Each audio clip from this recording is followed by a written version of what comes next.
그 주식가치 평가할 때 뭘로 평가하죠? 자산으로 평가하죠. 근데 대한민국의 서울에 건물 가지고 있는 보통 자산이 쭉 우상향하죠. 이 전제 조건을 바탕으로 제가 말씀드려볼게요. 어쨌거나 가치는 계속 올라갈 거예요. 중소기업의 가치는 물가 상승률에 따라가지고 이 법인이 가지고 있는 부동산 때문에 가치는 계속 올라갈 건데, 볼게요. 고령으로 지분 이전을 원해요. 이 부동산을 가지고 있는 법인의 지분의 85%를 아버지가 가지고 있고 아들은 이걸 승계를 받고 싶은 거예요. 이 케이스를 바탕으로 제가 설명을 드려보겠습니다. 자, 그리고 어떤 계획이 있냐면 더 좋은 건물을 경매 나온 걸 본 거예요. 이거를 급하게 판 다음에 다른 부동산을 매입할 계획을 하고 있는 겁니다. 여기까지 실제 사례입니다. 보십시오. 자, 볼게요. 부동산 가치 평가했을 때 순자산 가치로만 평가하다 보니까 한 주당 10만 2천 원 정도 나왔어요. 여기까지 이해되실 거고, 두 번째, 부동산을 처분하고 그 시점에는 현금이 확 올라가겠죠. 현금이 올라가다 보니까 순자산과 순손익으로 평가를 해야 돼요. 왜냐면 부동산은 사라지고 캐시가 들어오다 보니까 부동산 과다법인이 안 되게 된 거죠. 이해되세요? 그러다 보니까 오히려 주당 가치가 올라갔어요.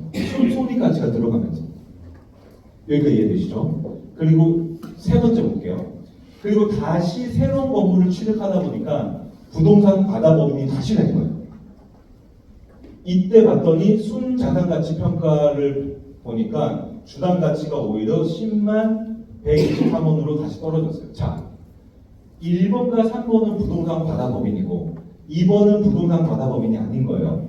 그리고 한 주당 가치를 봤더니 10만 2천 원, 13만 4천 원, 10만 원. 언제 증여하는 게 제일 중요할까요? 85% 지분을 증여하죠. 이게 좀 고려해야 될 요소들이 좀 많죠. 하나 따져보겠습니다. 자, 볼게요. 이때는 한 주당 가치가 10만 원인데 사업 자산 비율은 40%였고요. 이때는 한 주당 13만 4천 원이었는데 사업 자산 비율은 또 되게 높아요. 그리고 3번인 경우에는 주당 가치는 제일 낮은데 사업 자산 비율이 또 낮습니다.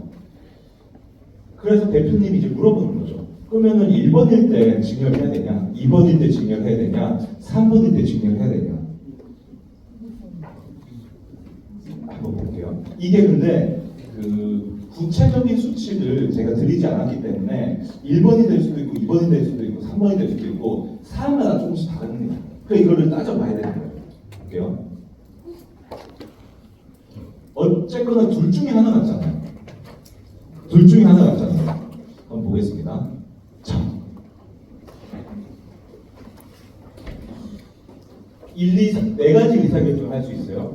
일반 상속으로 85% 주는 경우도 있을 거고, 두 번째는 증여 특례를 먹인 다음에 일반 상속으로 가는 경우도 있을 거고, 세 번째는 가업 상속 특례로 한 번에 가는 경우가 있을 거고, 네 번째는 증여 특례에 다시 그 가업 상속 특례를 먹이는 경우도 있을 거고, 총 네 가지가 있어요.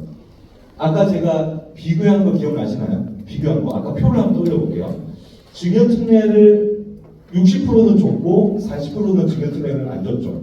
40%에 대해서는 증여세 내고 끝난 거고 60%에 대해서 나중에 상속이 개시됐을 때 총 세 가지 의사결정이 있었죠. 가압상속공제를 신청한 경우, 가압상속공제를 신청 안 한 경우, 아예 당초에 특례를 안 먹인 경우, 이렇게 세 가지로 나뉘지 않았습니까? 그거를 이렇게 제가 펼쳐놓은 거라고 보시면 될 것 같아요.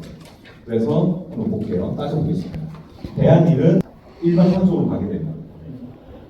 일반 상속 대비 2번이 20억 세이브 됐고 3번이 18억이 세이브가 됐고 4번이 29억이 세이브가 됐어요. 결론적으로 일반 상속 대비.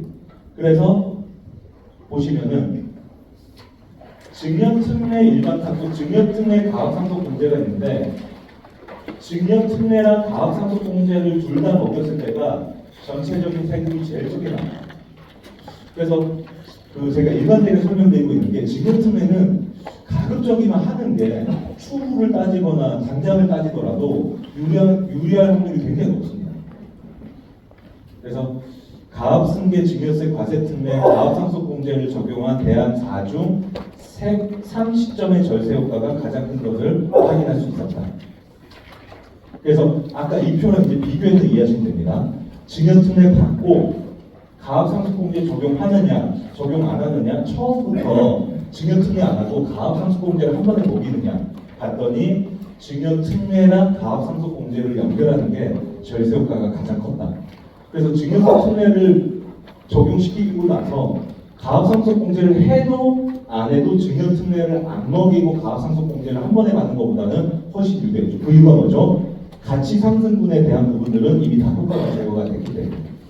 그래서 세무사님 근데 뭐 부동산이 많은데 이게 특례에 적용이 되고 그러면 일단 배제하고 순수 세금만 그냥 계산했기 때문에 그거 좀 감안하고 들으시면 좋을 것 같아요.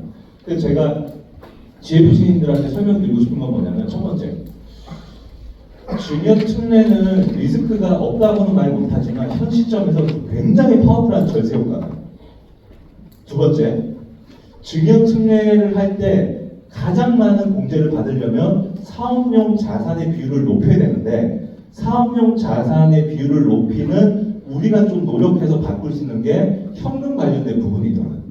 현금을 비교할 때는 5년 평균과 그 특례를 적용하거나 공제 그 상속이 개시됐을 때랑 비교해가지고 150%를 삐져나온 부분들은 사업용 무관자산으로 분류가 되는데 현금을 증가하거나 감소시키는 스킬들은 제가 몇 가지 공유를 드렸고 이런 것들을 이제 안내를 해드리는 거죠. 이 부분. 그리고 총 4가지가 있었죠. 일반 상속, 증여세 특례 후에 가압 상속, 증여세 특례 후에 상속, 가압 상속 안 매기는 부분들, 그리고 바로 가압 상속 매기는 부분. 이 4가지를 유형을 머릿속에 기억하시면 좋을 것 같습니다.